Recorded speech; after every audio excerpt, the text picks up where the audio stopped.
سلام دوستانی عزیز. در این نوار مسئله 173 ریمکیویچ را حل می نماییم.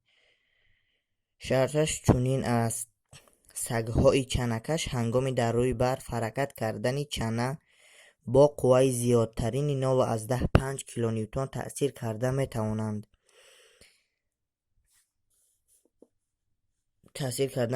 هنگام 9.1 بودن کوفیسینت سایش سگان منتظم حرکت کرده چنه باردار چقدر مسه داشته را میکشند. مسئله 173.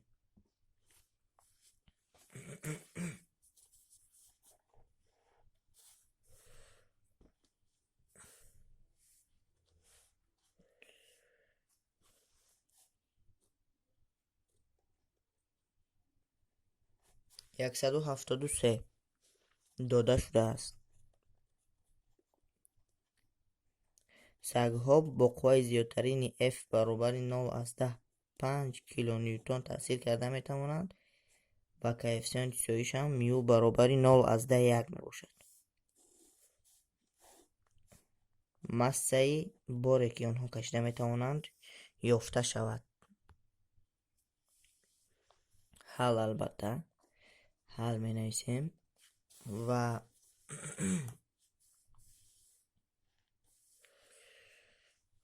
رسم خردککی را تصویر می نماییم.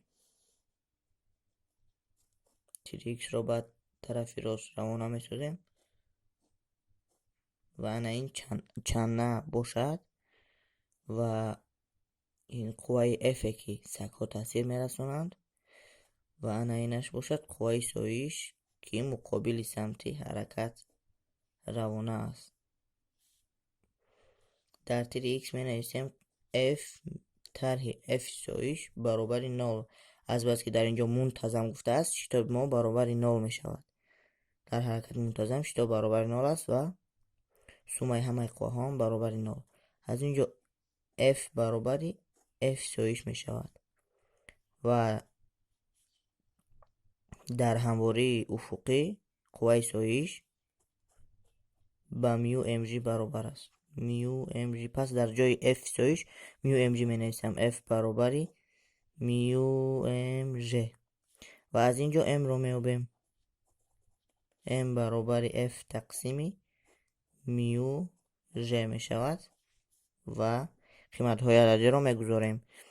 9.5 ضرب 10 در درجه 3 نیوتن تقسیم 9.1 ضرب 10 متر تقسیم ثانیه کوادرات برابر می شود به